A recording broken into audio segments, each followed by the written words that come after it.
नमस्कार। Kamal Sharma genius coaching classes YouTube channel पर आपका स्वागत है।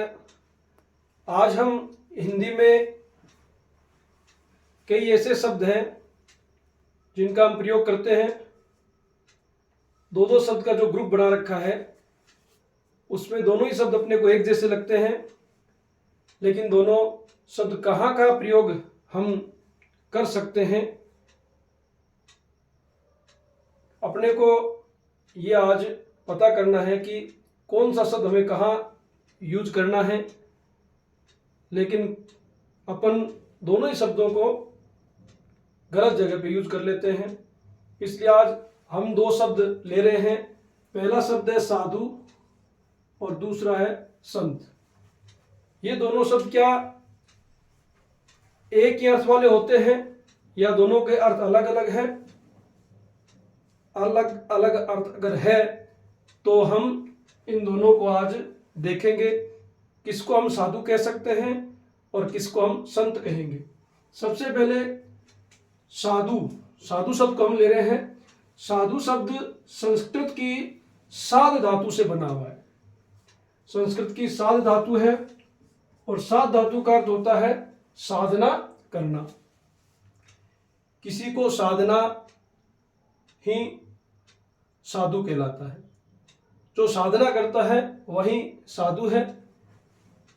अब हम इसको थोड़ा डिटेल से व्याख्या के रूप में समझना चाह रहे हैं। देखो कि साधना कर्म, सत्कर्म, सत्य मार्ग पर चलने वाला, परमार्थ रत अर्थात दूसरों के लिए भला करने वाला या परोपकार करने वाला व्यक्ति साधु होता है, या उस व्यक्ति के लिए हम साधु शब्द का प्रयोग करते हैं।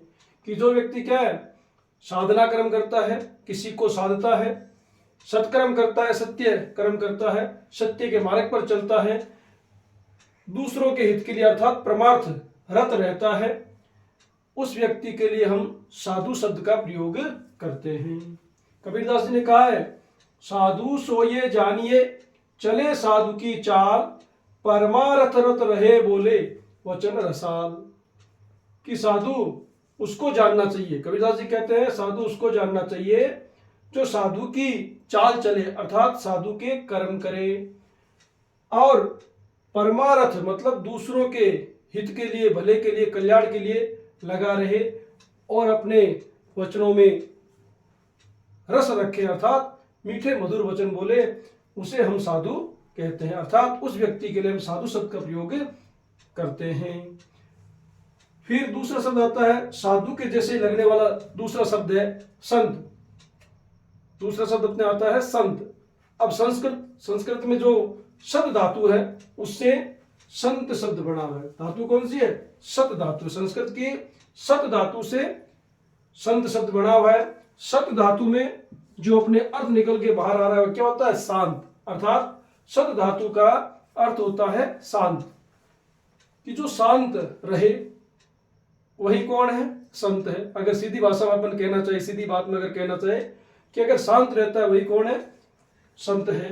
देखो, जिसमें कोई क्रोध नहीं हो, जिस व्यक्ति में किसी प्रकार का क्रोध नहीं है, कोई क्षोभ नहीं है, किसी तरह का कोई वेग नहीं है, आवेश नहीं है, किसी तरह का कोई आवेश नहीं है, किसी भी बात को सुन करके, किसी भी दृश्य को देख करके कोई तरह का आवेश नहीं हो, उस व्यक्ति के लिए हम संत शब्द का प्रयोग करते हैं। उस व्यक्ति के लिए हमें संत शब्द का प्रयोग करना चाहिए। इसमें कोई क्रोध नहीं हो, कोई गुस्सा, कोई वेग, आवेश, क्षोभ नहीं हो, वही व्यक्ति संत कहलाता है।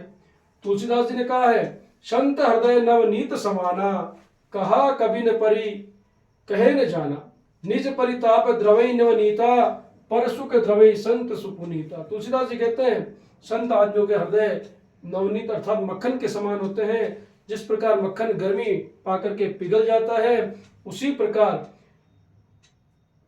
साधु, संत एक जैसे सब लग रहे हैं ना, लेकिन यह संत, जो संत लोग होते हैं वो दूसरों के दुखों को देख करके, दूसरों के दुखों को सुन करके उनका हृदय मक्खन की तरह पिघल जाता है। ऐसा हमारे